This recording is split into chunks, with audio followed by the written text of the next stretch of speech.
Hello squad, this is Monica and I have another handmade jewelry making tutorial using supplies from my friends at BeeBeeCraft.com. Now I just did a jewelry making supply haul with BeeBeeCraft supplies where I had received 4 items from them to review for you. So I wanted to create a bracelet and a pair of earrings for you in this tutorial, showing you 2 of the 4 items that they sent to me to review and then 2 items that I actually purchased. And then that leaves me with the other 2 that I haven't made a design with yet, but I'll probably make some additional things and then just show you what I've made with that. Now, if you're not familiar with BeeBeeCraft.com, they have all sorts of different brands of jewelry making supplies for your beading enthusiasts out there. And they have several different types of brands, and it's all under the umbrella of BeeBeeCraft.com. Things like the Honey Handy brand, which is the 4 items that I picked on this review. And it's just amazing the quality that they have. If you're interested in making an order from BeeBeeCraft, please be sure to use one of my coupons. I have 2 $5 off coupons. One is Monica5 and the other is Sparkle5. $40 or more purchase, you get $5 off. And now they've given me a 10% off of your total purchase price, so you can use that Monica10 to get 10% off of your entire order at BeeBeeCraft.com. So for tools, I'm going to need a crimping tool, a flush cutter, a bent nose plier, a flat nose plier, and I'm going to be doing some earrings, so I'll be using a round nose plier. Then for supplies, I will need the beads, obviously, and I'm going to be using the beautiful Malaysian Jade rondelles that I had, and then also the tiny crackle agates in purple. And these were the ones I bought. This is the combination of the synthetic turquoise mixed with shell.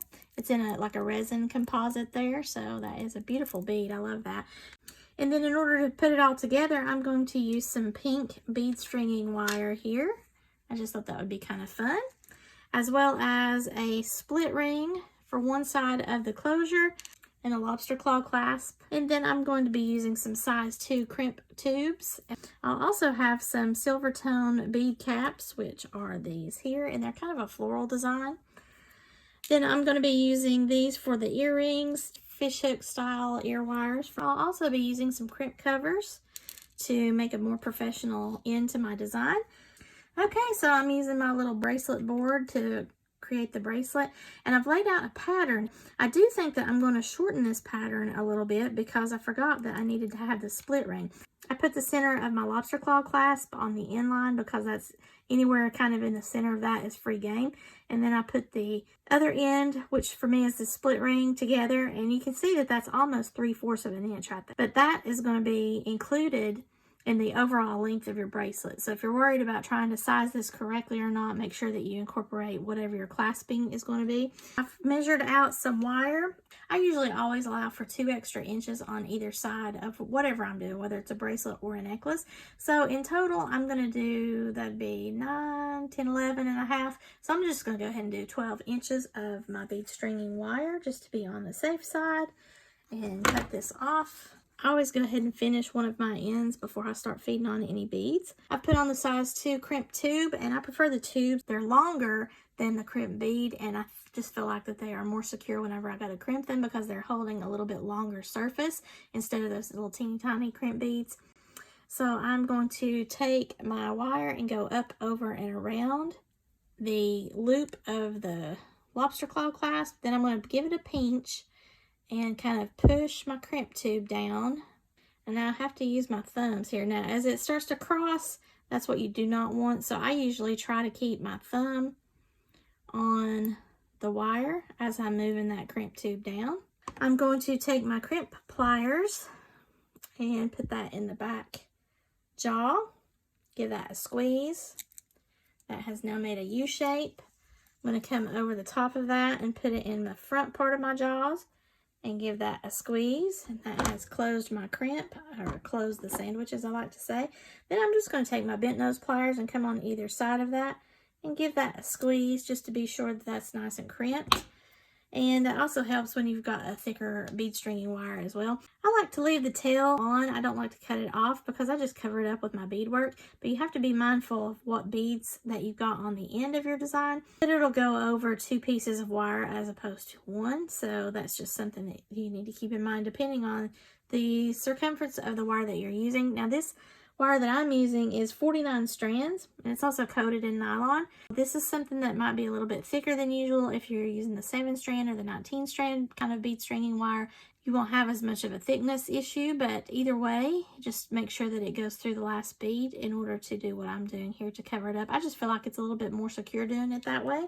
So I'm going to attempt this 4mm crackled agate to just see if it goes over both of my wires, and it does. So yay!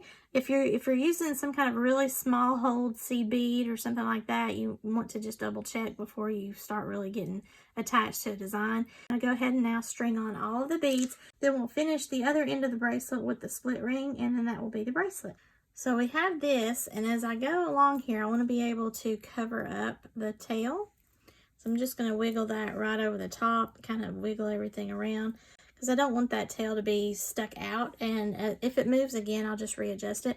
Just wanted to test the size of this to check and see if I like how it's going. I've got my split ring here, so when you're just looking at that portion in and of itself, it's about 1.5 inches still left that is not on the bracelet already. And when I lay my bracelet down, I'm in the next tray, but I can still see the inches up here. And also I've got a different measurement down here, but I've got 1, 2, 3, 4, 5, 6, 6.5. So I've got 7.25 right here in my beadwork. I have reworked my bracelet just a little bit to kind of adjust for the size that I wanted and the look overall. So I've got 1, 2, 3, 4, 5, 6, 7 inches. And where this is laying is just a little bit like 7.25. So when I put my split ring on this side, I should be at 7.5 because there's only a little bit more space in that circle, but I also have to have the little loop where I'm going to be crimping that on the split ring. So that should come out as a 7.5 inch. If you're in doubt with someone's sizing, you can always add some either jump rings, or you can do a bracelet extender. And I'm going to do it with the jump rings to show you if you want to have a little bit of extra length for someone. I had extra wire, which is good. It's always best to have too much wire than not enough. I'm going to grab my other crimp tube. Pop that on first. You want to make sure that you have the crimp tube. I'm going to go ahead and cut off some of that excess wire that I won't need, just because it kind of gets in the way. And then you're going to grab hold of whatever it is that you want on the other side of that crimp tube. For me, this is going to be a split ring. Now, what's the difference in the split ring versus the jump ring? The jump ring is just a single circle of metal, and it has a split in the middle that you can open and close. This split ring, it's like a little miniature key ring. I feel like that this is more secure for my lobster claw to grab hold of versus a jump ring, because the jump ring could eventually wiggle loose, or maybe it'll pull on your sleeves and wiggle loose. So now I'm going to take my wire, go up and over the split ring through my crimp tube, and then I'm kind of holding everything carefully here so that I can keep my wire together. Now I'm going to go through the last couple of beads. If you can get through like your last 4 beads, and that's typically good. I find that that is a nice successful, now this is where I'm having a little problem. The bead hole on this particular bead is not as forgiving as the one on the other side of my bracelet, so I might have to change this one out. Okay, so that's what I mean by testing. I'm going to get a different bead right here on the end, so I'm going to take my wire out, take the split ring off, and get a different agate. So I like to just pull the slack out of the bead stringing wire now that I've got everything together. Because I had that wire side by side over here as I was doing all of that, it is not crossed. Now I still have quite a lot of space here on the end, so with my thumb on the left hand side, I'm just going to hold on to that split ring. Now I've got a little bit more leverage, and I'm going to pull all the slack out of the bracelet until I look and see I don't have any huge gaps. I've got plenty of movement. There's not a whole lot of bead tension. I go over that in a video in my sparkle school if you're interested in hearing about that. The concept of having too much bead tension to where either your piece will break or won't clasp, or there won't be any movement in your piece. So I'm looking to be sure that I don't have any huge gaps, which I don't. I also want to look at my loop size on this side, and it does match pretty much this one here on this size. If you got too close to your end, you're going to have problems with it wearing. or being too tight on the end. I don't have any problems with it being too tight, I don't think. I'm just kind of moving it around. I'm being careful not to pull this apart as I'm moving it around. I just want to see if it's got a good amount of movement, and it does. So I'm going to nudge my crimp down just a hair. If you needed to adjust it more, you can. Before I cut that wire tail that's sticking out, I'm going to go ahead and crimp. So I'm going to be in the back channel of my crimper. Give that a squeeze. It makes a U shape. Then I'm going to come over the top of that U shape. Give it another squeeze. That just closed the sandwich. And then I like to go a step further with my bent nose pliers and just give it another squeeze. Now I can go ahead and cut the tail. So I'm just going to come here with the back part of my flush cutters up against that bead cap. Trim that off. You want to make sure that you are trimming off the correct wire and not the wire that is actually running through your beads. And then just kind of wiggle it around a little bit if you need to. You might have just a little bit of tiny of a space. I don't seem to have too much of a space problem. I still have the fluidity here. There's not any bead tension. I can comfortably wear this as well as clasp it without any kind of snapping or tightness or anything like that. So that is important to know. But I still need to put on my crimp covers. This is where I have to get my round nose pliers to do a little trick in case you have these smaller crimp covers.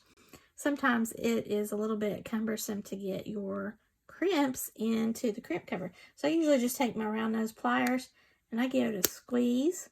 That way it kind of opens that up there, that space. So I'm going to do that on the other one too. You're not trying to close these when you're doing this little trick. You're just trying to make a little bit more space. So again, I'm just kind of lightly squeezing. It just opens it up a little bit more there in the center. So I'm going to grab one of my sides. And I like to put the curved part of my sandwich in the back of this little Pac-Man shape. So that would be my sandwich side is facing up. I kind of use my fingernails to help me balance this. I do recommend that you use these though, because they do make your piece look nice and finished. So I'm going to come on either side of the crimp cover and then just squeeze it lightly with my bent nose pliers. Now I don't need to flatten it. I'm just closing it lightly. May have to come over on the top on both sides to push down, because it tends to want to pooch up like a little egg sometimes on that. But you can see it just looks like a round bead once I have done that. Then I'm going to come over here on the other side and do it. Alright, so now we have the bracelet. Look at that. How cute is that? But if I wanted to have maybe a little bit of extra length on it, I could just add some little jump rings. So I'm going to come over here on the split ring side and make an extender since I don't have any handy. I'm just going to do that with some jump rings. Okay, so now with my bent nose pliers and my flat nose pliers, I'm just going to open up several of my jump rings. And it just depends really on how long of an extender that you want for your bracelet as to how many of these you're going to do. I think I have, what, 4 or 5, I've got 6 of them. And then I have a tiny one here for the very end because I'm going to put one of these cute little crackled agates on the very end as a dangle. And it will just give a little bit of weight to the extender. If you had metal bead, you could do that as well. They do have pre-made extenders, so if you just prefer to do that, you can. So I'm just going in here and opening and closing some jump rings. I use my right hand to do all the movement and my left hand with the flat nose pliers. So I'm just holding it with the left and pushing it away from myself or pulling it towards myself in order to open the door. There's the jump ring open. I'm going to grab one end here of my little chain. You can see I'm starting to make headway there. And then I'm going to go ahead and just pop on another one of these without having to open it, because that's going to be the next leg. Then I'm just going to hold it again with the left, and then I'm going to pull it back towards myself to close the door. And I'm going to wiggle it a little bit just to be sure I don't have any gap in the closure. And you can also give it a squeeze with your flat nose pliers. Then I'm going to grab hold of this last link, open that up. Okay, so now I have 1, 2, 3, 4, 5, 6. I'm going to open up this last link. I'm going to grab hold of the split ring side because that's what I'm going to be extending that the lobster claw clasp can hold on to. Just close this back, give it a little squeeze. Now, I have this extension chain here that the lobster claw clasp, should I need it for whatever reason to be longer, can easily grab hold of one of these other little jump rings, and I can extend it all the way out to a 9-inch bracelet if I needed it. So I could just leave it like that. I'd rather have a nice little design element and also give that extension a little bit of weight. So what I'm going to do is take this tiny jump ring, one of my little craggle agates, and then I'm going to get a tiny head pin and just make a little weight. Okay, so this is a 1-inch head pin. I'm going to put my crackle agate on there, and then you can do this several different ways. I have a 1-step looper tool that I could come in here and use, or I could use my round nose pliers in order to make a simple loop. I think I am just going to use my little 1-step looper tool. I'll put a link below to this tool if you're interested. I'm going to push this all the way up to the bead, and then I'm going to give it a squeeze. And then what happens is this makes a little loop. Pull it back this way just a little bit to give it a bent look. Let it release. That makes a cute little simple loop, and then you can just pop that on to the chain. So now I'm just going to open this tiny one like I did below, except I'm going to grab hold of the simple loop of my little agate dangle, and I'm going to just pop this onto that last larger jump ring, and then I'm going to close this smaller jump ring up. Again, I'm doing the movement with my right hand. I might need to wiggle it a little bit just to be sure that it's closed, that there's no gap or anything. There we have this cute little agate extension chain here on the bracelet, and if someone needed to wear it at a larger size than the 7.5-inch that I made, they've got the ability to do so. That is the bracelet, and now I'm going to make some earrings to match. So now I have some long 3-inch head pins. They help me to be able to get a little bit more handle on those versus the little teeny tiny 1-inch head pin that you just saw me use. So now I just need to figure out what kind of earring that I want. I think I want to do like a flower look. So I have 2 different versions. I have this shorter one here, and then I have the longer one. I think I'm going to go with that longer one. So I'm going to rework this shorter one here. Again, I'm just going to take my 1-step looper tool. I'm going to hold it. I'm kind of balancing this bead here on my finger back there.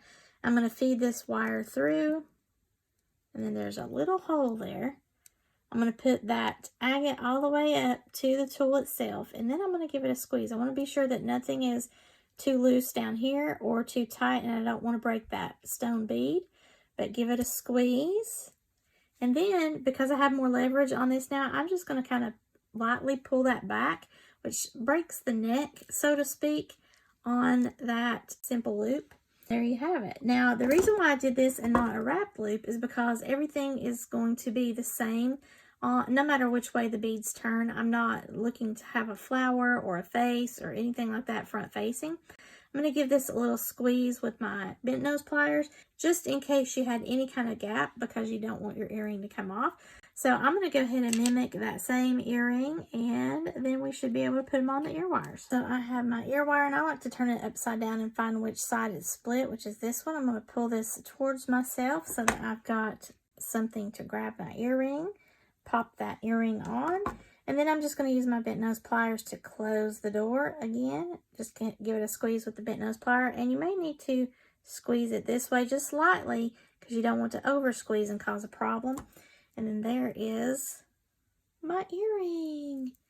Yay! So here is my completed bracelet and earrings. And the gal that I made this for likes pink and purple. And I used some beading supplies from BeeBeeCraft.com. Make sure you use one of the 3 coupons that I have, either getting $5 off of your purchase of $40 or more, or now you can get 10% off of your entire order. I'll also have my affiliate links to the items that you see here as far as what I did the haul on and the items that I've purchased that you're seeing here. If you'd like to become part of BeeBeeCraft.com's YouTube program, then all you need to do is reach out to them and let them know your social medias, your YouTube channels. They can evaluate and accept you into their YouTube program, and then you can do reviews like what I'm doing. If you like this video, please give me a thumbs up and share it to any of your jewelry making friends. If you've not already done so, please subscribe to my channel. And as always, thank you so much for watching, and have a sparkle-rific day, y'all. Bye!